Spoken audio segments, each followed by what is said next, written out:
you? In the previous slide, or you can say in a previous video, we have discussed about the poverty as a challenge, that how the poverty as seen by the social scientist and the meaning of poverty. Now, we have read in the previous video about the indicators of the poverty. Indicators of the poverty. In that video, we have already discussed about the two types of poverty, that is the most commonly used indicators for poverty. The analysis are the social exclusion and vulnerability.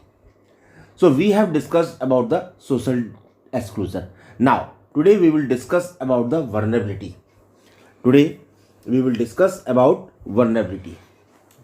Vulnerability to poverty is a measure which describes the greater probability of certain communities, for example members of a backward class, or you can say caste, or individuals, for example widows, physically handicapped persons, or becoming or remaining poor in the coming time.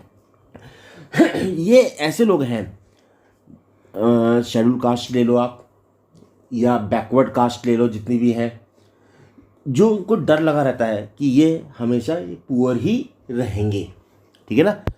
या कोई भी आप persons ले लो, physically handicapped. So vulnerability is determined by various options available to different communities in terms of assets, वस्तु. आपको मालूम है कि जितने भी वनरेबल ग्रुप्स हैं हमारे पास, वनरेबिलिटी में जो लोग जी रहे हैं, उनको हमेशा वस्तुओं की कमी रहती है. एसेट्स, एजुकेशंस पिछड़े रहते हैं, एजुकेशन उनको प्राप्त नहीं हो पाती, jobs, health etcetera, and analyze their ability to face various risks like natural disaster. मैंने आपसे बात किया था लास्ट वीडियो में कि जितने भी वल्नरेबल ग्रुप्स हैं, जो लोग रूरल से अर्बन एरिया में आते हैं, वो लोग शहर तो आते हैं नौकरी करने के लिए, लेकिन नौकरी मिल नहीं पाती. जब नौकरी नहीं मिल पाती तो वो लोग कोई और काम कर लेते हैं, छोटे मोटे काम कर लेते हैं, लेबर का काम कर लिया, मजदूरी का काम कर लिया, या कुछ और काम कर लिया. महंगा घर एफर्ट नहीं कर पाते तो वो आउटस्कर्ट में रहते हैं, शहर से बाहर. एक नाम दिया था जे कॉलोनी, झुग्गी झोपड़ी, जो बाहर रहते हैं, जहाँ पर उनको कई प्रकार की हेल्थ प्रॉब्लम्स का सामना करना पड़ता है या हाइजीन का सामना करना पड़ता है, ठीक है ना. So the group which face greater risk at the time of natural calamity are called vulnerable groups. Clear बेटा. अब हम लोग बात करते हैं पॉवर्टी लाइन की. हम लोग किसकी बात करते हैं? पॉवर्टी लाइन की. पॉवर्टी लाइन किसे कहते हैं? जिसको हम कहते हैं गरीबी रेखा. क्या कहते हैं हम लोग? गरीबी रेखा. So poverty line is an imaginary line used by any country to determine its poverty. ये एक इमेजिनरी लाइन है जिसको हर कंट्री यूज़ करता है पॉवर्टी को डिटरमाइन करने के लिए, ठीक है ना. उसके यहाँ कितनी पॉवर्टी है. It is considered appropriate by a country according to its existing social norms. It varies from time to time, place to place and country to country. समय समय पर पॉवर्टी लाइन चेंज होती रहती है, प्लेस टू प्लेस भी change होती है, and country to country भी डिफर करती है. The most common method of determining poverty is income और कंजम्पशन लेवल. एक कहावत आपने सुनी होगी, बहुत पुरानी कहावत है, जितनी चादर हो उतने पैर पसारने चाहिए, ठीक है ना. गरीब लोग क्या करते हैं, दिखावे के लिए पैसा उधार ले लेते हैं, लेकिन उसको चुका नहीं पाते और वो कर्ज में डूब जाते हैं. उनकी इनकम लेवल तो कम है, लेकिन कंजम्पशन ज़्यादा है. इनकम से ज़्यादा कंजम्पशन है, जिसकी वजह से वो कर्ज में डूब जाते हैं, ठीक है ना. That is people will be considered poor if their income और consumption level falls below a given minimum level poverty line necessary to fulfill their basic needs. Clear बेटा. अब इसके बाद बेटा अगर हम लोग जो बात करते हैं कि पॉवर्टी लाइन के बारे में हमने अभी थोड़ा सा बात किया, यहाँ पर हम बात करते हैं that according to this concept a person is considered poor. ठीक है ना. यहाँ पर मैंने लिखा है, उसको मैं फिर से रिपीट कर रहा हूँ. a person is considered poor if his or her consumption level falls below a given below a given minimum level, that is poverty line, ठीक है ना, जिसके कारण वो अपनी बेसिक नीड्स को पूरा नहीं कर पाते, बेसिक नीड्स को पूरा नहीं कर पाते। ठीक है ना। यहाँ पर बेटा एक बात और कहूँगा मैं, हालांकि मैंने उसको आगे भी डिस्क्राइब किया है, एक बात और मैं यहाँ पर इंक्लूड करना चाहूँगा कि गवर्नमेंट ने जो रखा है कैलोरीज पर पर्सन, तो शहरों में जो कैलोरीज है वो है 2100 कैलोरीज पर पर्सन, और गांव में इसके लिए रखा है 2400 कैलोरीज पर पर्सन, ठीक है ना। क्यों? क्योंकि गांव में फिजिकल वर्क ज़्यादा होता है, शहरों में फिजिकल वर्क कम होता है, वहाँ पर मेंटली वर्क ज़्यादा होता है, ठीक है। यहाँ पर एक और बात मैं कहना चाहूँगा, इसको भी मैंने आगे दिखाया है, that from the year 2014 the poverty line of a person was fixed at ₹972 per month for the rural areas and 1407 for the urban areas। Government ने इसको फिक्स्ड कर दिया है, इसको फिक्स्ड कर दिया है, ठीक है ना। अच्छा, ये इन चीज़ों को कौन देखता है?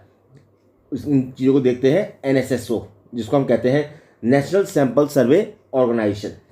The poverty line is revise periodically by conducting survey, ठीक है ना, जो इनका सर्वे करता है, which are carried out by NSSO, ठीक है।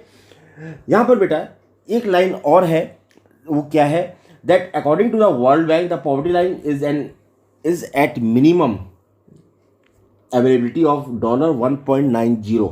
$1.90 पर पर्सन पर डे। जो वर्ल्ड बैंक ने जो डिस्क्राइब किया है that $1.90 per person per day के हिसाब से उनकी इनकम होनी चाहिए। चलिए अब हम लोग बात करते हैं नेक्स्ट। यहाँ पर मैंने आपको एक बार ग्राफ दिखाया है, एक डायग्राम के द्वारा दिखाया है। इंडिया का हमने बात कर रहे हैं, ये जो डाटा है मेरे पास 99-2000 का है, ठीक है ना। यहाँ पर हमने परसेंटेज दिखाई है, एक साइड में लेफ्ट साइड में देखिए आप, percentage of people below poverty line, ठीक है ना। नीचे आपको स्टेट्स दिखाए हैं, नीचे आपको स्टेट्स दिखाए हैं। इसमें आप देख सकते हो सबसे ज़्यादा पॉवर्टी है उड़ीसा में है 47.2, और सबसे कम जम्मू कश्मीर में है जो कि है 3.5। अगर हम बात करते हैं उत्तर प्रदेश की बात करते हैं तो उसमें है 31.2। आप ये ग्राफ से देख सकते हो, बार ग्राफ से देख सकते हो कि पॉवर्टी लाइन हमारे भारत में किन स्टेट्स में कितनी कितनी है। ये हमको शो करती है 99-2000 का डाटा है, ठीक है ना। अब नेक्स्ट जो स्लाइड है बेटा, उसमें हमने बात किया है poverty line estimation in India, poverty line estimation in India. यहाँ पर देखो बेटा, मैंने लिखा है that in India a subsistence level of minimum level of food requirement, minimum level of food requirement, ठीक है ना, जिसको मैंने ब्रैकेट में लिखा है as determined by its calorific value like clothing, footwear, fuel, lightning, educational and medical requirements etcetera are determined for estimating the poverty line. Clear बेटा। यहाँ पर मैंने एक बात और बताऊँगा कि आपको मैंने पिछली वीडियो में शायद बताया है कि हमारे पास 3 चीज़ें बहुत ज़रूरी होती हैं, 3 चीज़ों का एक होना बहुत ज़रूरी है, जिसमें मैंने नाम दिया था क्लोथिंग्स, फूड्स एंड शेल्टर्स, यानी कि रोटी, कपड़ा और मकान। ये 3 बेसिक नीड्स हैं एक इंसान की, ठीक है ना। Since in rural and urban areas the nature of work and the prices of goods are different, the calorific requirement and expenditure per capita are also different. यहाँ तक बेटा क्लियर हो गया, क्योंकि ये चीज़ आपको जानना बहुत ज़रूरी है। अब क्या चीज़ जाननी ज़रूरी है, अब आप देखिए यहाँ पर मैंने पॉवर्टी रेशियो दिखाया है आपको, आपकी बुक में भी ये डाटा बना हुआ है, देखिए आप। मैंने यहाँ पर 73-74 का डाटा लिया है, 93-94 का डाटा लिया है और 99-2000 का डाटा लिया है, ठीक है ना। तो यहाँ पर जो मैंने लिखा है, पहला पॉवर्टी रेशियो जो लिखा है अर्बन एंड रूरल, ठीक है ना, और बाद में उसको मैंने कंबाइन किया है। दूसरे साइड में मैंने लिखा है number of poors in millions, rural, urban and बाद में मैंने कंबाइन किया है। तो 73-74 में देखिए रूरल में 56.4 था, जो कि 99-2000 में हमारे पास 27.1 हो गया, ठीक है ना। अर्बन में 49.0% था, जो कि घट करके 99-2000 में 23.6 हो गया है, ठीक है ना। अब कंबाइन कर ले तो कंबाइन में है 54.9% है 73-74 में पॉवर्टी रेशो, जो घट करके हमारा 99-2000 में 26.1% हो गया।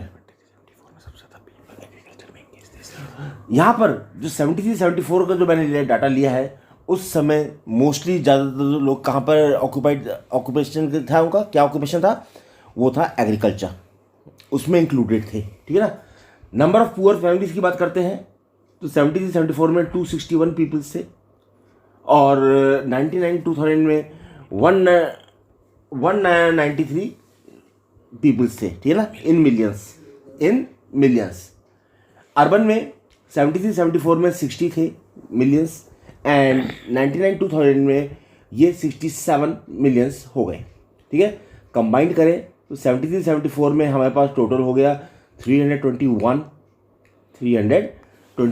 मिलियंस। यहाँ पर ग्राफ इसलिए बढ़ रहा है क्योंकि लोग माइग्रेट हो रहे थे, और 19-2000 में 193 एंड 67 है, जो कि कंबाइन करते हैं हम लोग तो 260 मिलियंस हो गए, हमारे 260 मिलियंस हो गए। इसी को बेटा हमने नेक्स्ट उसमें स्लाइड में और दिखाने की कोशिश की है, that poverty estimate by different committees. इसमें देखिए आप, मैंने यहाँ पर 93-94 से लेकर के 2011-12 तक का डाटा लिया है, ठीक है ना। एक लकड़वाला कमेटी है, उसने एस्टिमेट बताया है, दूसरा है तेंदुलकर कमेटी, और तीसरा है रंगराजन कमेटी। ये मैंने आपके लिए चार्ट बनाया है। इस चार्ट में मैंने रूरल अर्बन का दिखाया है, तीनों कमेटी का एस्टिमेट जो है वो दिखाया है, ठीक है ना। रंगराजन कमेटी की बात करते हैं तो 2011-12 में देखिए 30.9 रूरल में थे, अर्बन में 26.4 हो गए, जो कि टोटल है 29.5, ठीक है।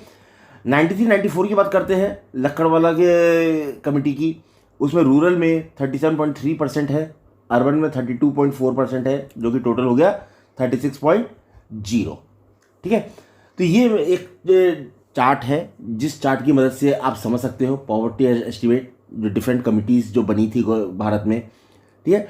इसके बाद बेटा हमने जो डिफाइन किया है पॉवर्टी लाइन को, जो गवर्नमेंट के द्वारा, देखिए क्या लिखा है, the money value required for buying this calories requirement given in last column. जो लास्ट कॉलम मैंने आपको शो किया था, उसमें in terms of food grains and other items is revised periodically based on rises in prices of these goods. उतार चढ़ाव होते रहते हैं, हर गुड्स की प्राइस में उतार चढ़ाव होते रहते हैं, ठीक है ना। इन urban areas the prices of the prices of essential items is higher when compared to the rural areas, and so the poverty line is higher despite having the low calorific requirement per day। Clear बेटा। अब इसको बेटा हमने जो बात कर रहे थे शुरू में, जब मैंने आपको बात किया था उस समय बात किया था हमने कैलोरीज की बात किया था, तो उस समय देख सकते हैं हम लोग, जो मैंने अभी आपको थोड़ी देर पहले बताया, दैट मिनिमम कैलोरी जो रिक्वायरमेंट है वो हमें रूरल एरिया में 2400 कैलोरीज है, अर्बन एरिया में 2100 कैलोरीज है। मैंने अभी आपको बताया था कि रूरल एरिया में फिजिकली वर्क ज़्यादा होता है, in comparison to urban areas, ठीक है। दूसरा मैंने दिखाया है minimum level of earning per month, तो 2000 में रूरल एरियाज में 328 रुपीज़ है पर, और अर्बन एरियाज में 454 है। जो 2012 में 816 हो गए रूरल में, और अर्बन में 1000 हो गए, ठीक है। यहाँ तक क्लियर हो गया बेटा। अब हम लोग बात करते हैं वल्नरेबल ग्रुप्स की। Vulnerable groups are groups of persons that experience a higher risk of poverty. ज़्यादा रिस्क होता है पॉवर्टी का, सोशल एक्सक्लूजन है, बहिष्कार है, ठीक है ना, डिस्क्रिमिनेशन होता है, and violence then the general population, ठीक है ना, including but not limited to ethnic minorities, migrants, people with disabilities, isolated elderly people and children, ठीक है बेटा। ये अभी आपको समझ में नहीं आया होगा, इसको और मैं थोड़ा सा डिफाइन कर दूं, that vulnerable groups in India includes schedule caste, schedule tribes, landless agriculture labourers, womens, elderly peoples, female infants etcetera. ठीक है ना। For these group the problem of poverty is more acute, इनके लिए ज़्यादा एक्यूट है। ठीक है ना। यहाँ पर बेटा मैंने पहले आपको ये बात क्लियर कर दी थी, अब फिर से एक बात क्या करता हूँ, इसमें मैं कुछ बातें आपको बताना चाहूँगा। That social groups which are most vulnerable to poverty are schedule caste and schedule tribe households. ठीक है। नंबर 2 आता है बेटा, that among the economic groups the most vulnerable groups are the rural agriculture labourers households and the urban casual labours households. आपने देखा होगा urban area, शहरों में देखा होगा आपने, कई सारे लोग होते हैं मजदूरी करते हैं या ठेला लगा के चलते हैं, रिक्शा चलाते हैं, ठीक है, वो कैजुअल लेबर्स हैं। थर्ड पॉइंट मैंने बेटा आपको इसमें बताया that 33% of casual workers in urban areas are below poverty line. Urban areas में 33% जो लोग होते हैं, क्या पॉपुलेशन है, वो कैजुअल वर्कर्स की है जो बिलो पॉवर्टी लाइन रहती है। नेक्स्ट उसमें बेटा मैंने आपको बताना है that about 40% of landless agriculture workers and 29% of schedule caste are also poor. देखिए आप ध्यान से, about 40% of landless agricultural workers and 29% of schedule caste are also poor. ठीक है। यहाँ पर बेटा एक बात और करूँगा मैं, that on an average 22.43% out of 100 people, ठीक है ना, below poverty line belongs to schedule tribes in rural areas. Clear बेटा। अब बेटा देखो यहाँ पर मैंने चार्ट बनाया है, उसमें मैंने लिखा है, ये आपकी बुक में भी बना हुआ है, एनसीईआरटी की बुक में क्या लिखा है, poverty line in India, poverty in India 2011-12 the most vulnerable groups. ठीक है ना। लेफ्ट साइड में मैंने यहाँ पर लिखा है that number of poor of every 100 persons from the category. तो मैंने यहाँ पर 5 ग्रुप बनाए हैं। शेड्यूल ट्राइब्स रूरल एरिया में उनका परसेंटेज है 45.3, schedule caste 31.5, average Indian poverty की बात करते हैं 21.9, एग्रीकल्चरल लेबरर्स की बात करते हैं 39.8 एंड कैजुअल वर्कर्स की बात करते हैं या कैजुअल लेबरर्स की बात करते हैं वो 32.9% है। ठीक है ना, इन रूरल एरियाज। ठीक है। तो ये एक चार्ट है जिसकी मदद से आप गैस कर सकते हो कि क्या क्या कौन कौन से ग्रुप हैं जो, तो ये आप इसमें आइडेंटिफाई कर सकते हो। किस किस में आइडेंटिफाई कर सकते हो, schedule tribes, schedule caste, average Indian poverty ratio, agriculture labourers and casual labourers. Clear बेटा। तो बेटा आज के लिए इतना ही। नेक्स्ट वीडियो में हम लोग इंटरस्टेट डिस्पैरिटीज करेंगे। आपको कोई प्रॉब्लम है आप उसको कमेंट कर सकते हैं। Thank you.